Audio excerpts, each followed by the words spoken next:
welcome back to a tech stuff. It's been a pretty long time since I uploaded my last video, but that's like a short break for me, and now we have enhanced almost everything in our videos, whether it's the quality, whether it's everything in our videos. We try the best to enhance our videos. Thank you for those who have subscribed our channel. And for now, we have Samsung Galaxy S21 Ultra for review.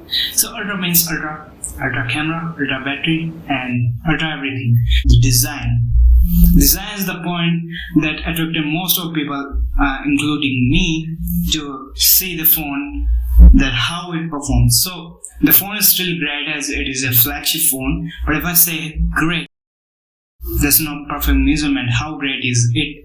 And if I say good, you will probably ask me to rate it out of 0 to 10, because it's a not perfect measurement to how good this phone actually is. Even if I say best, then there are many best budget phone, best camera phone, best battery phone, so there are no perfect measurement in this. So now I'm going to tell you where does this phone actually stands, and for that we have to know almost everything about this phone. So for that I'm here. So first things first, the most exciting part about this phone is the design. So what did that it attracted me and most of people. So Samsung in this one just raised the camera bump from the Samsung Galaxy S20 Note 20 Ultra, and stretches that camera bump up to the nearby edges. So that's practically new, but basically that's the old one. But no one going to notice that they did this enhancement with the last one.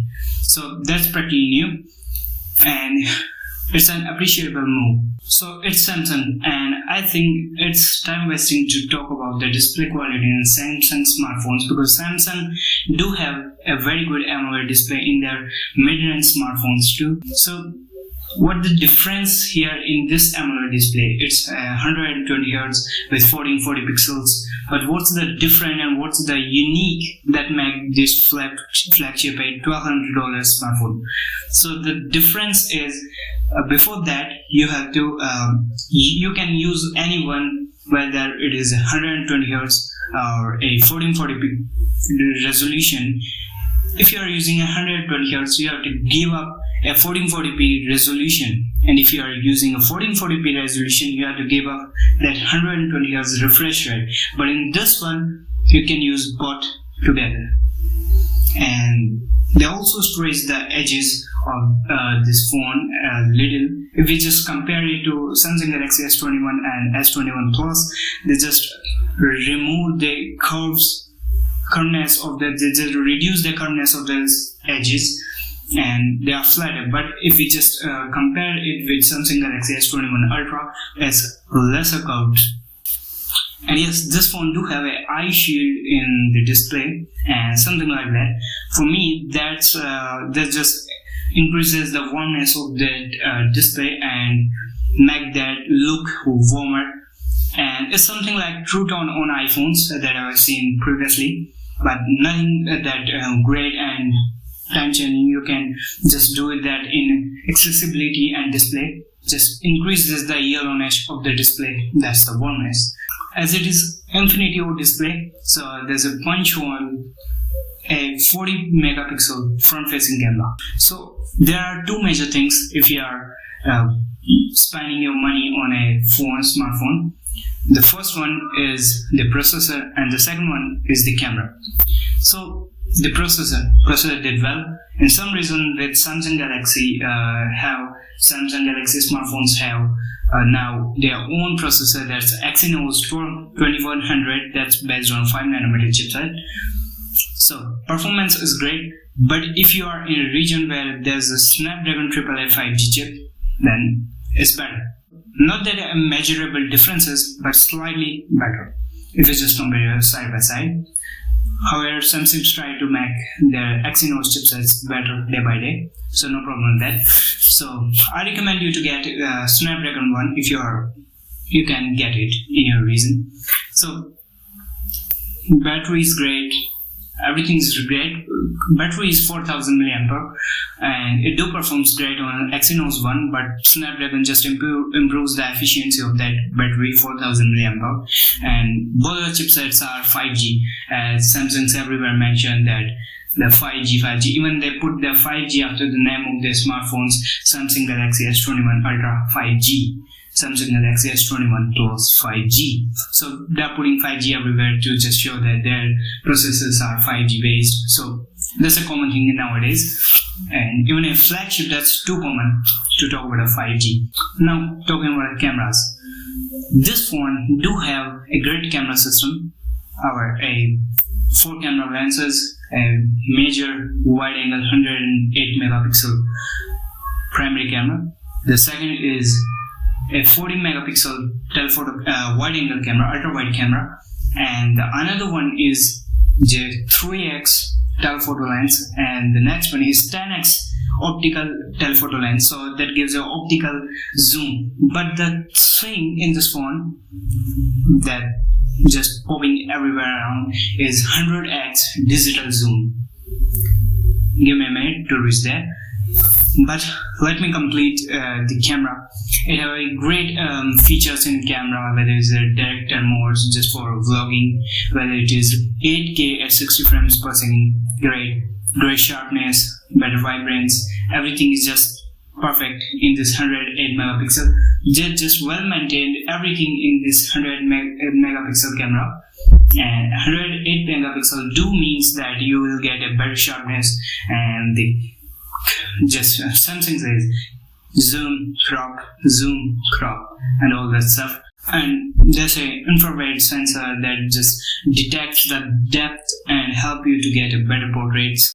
It do takes great macro shots, great ultra wide, great photos, as it is 100 megapixel. And it just, if you are taking a macro shot, it do not have a macro lens. It just uses the ultra wide lens to take macro shots, and these are noticeably better than the previous one. So everything is great. I do agree that cameras are great, performs good, and everything is well maintained and great. But there's a thing in this phone. So cameras are still appreciated, and why not? These are a flagship phone's camera system, so appreciated. But there's a thing that I think is not that useful for many people. So that's the great thing for a smartphone to have such a feature, but I don't think that these things are helping us. Is it good? Yes, but is it useful for us? I think no. Personal opinions are right, but here are only my personal opinions. So talking about that, hope you are guys getting what I'm talking about. And the thing I'm talking about is 100x digital zoom. What I'm going to explain here is no one is going to just zoom 100 times and take that photo that's somewhat blurry, somewhat almost no sharpness and no color accuracy, and almost everything is just distorted in that 100 times zoomed photo. So no one is going to just zoom 100 times and take that photo and use that if that looks like taken on a old smartphones. So no one is going to use that. But for advertising, for talking, for a fresh topic, that's a great thing. But for day-to-day users, for users who are buying it and saying that this phone have 100x zoom, that's not that useful you are thinking. So almost useless. Finally, the price. The price is $1,200, higher than iPhone 12 Pro, but in India that's 1 lakh rupees, and that's roughly somewhere around $1,378. But if you just check the price, and you can get it online around 90,000 rupees, but if you just compare the iPhone 12 Pro pricing in India, that's 1,20,000 rupees. So that's roughly somewhere around $1,654. That's way too high. So if you are in India, I just prefer Samsung Galaxy S21 Ultra. And if you are a region where iPhone 12 Pro is cheaper, I think you should go for iPhone 12 Pro. But if you are Android user, S21 Ultra is the best option in the market. Just go and put your money. If you have no problem in just spending $200, no problem. You can buy that Samsung Galaxy S21 Ultra. And if you are an iOS user, just go for iPhone 12 Pro. No problem. There's no other option available. Thank you for your precious time. Catching you guys in the next one.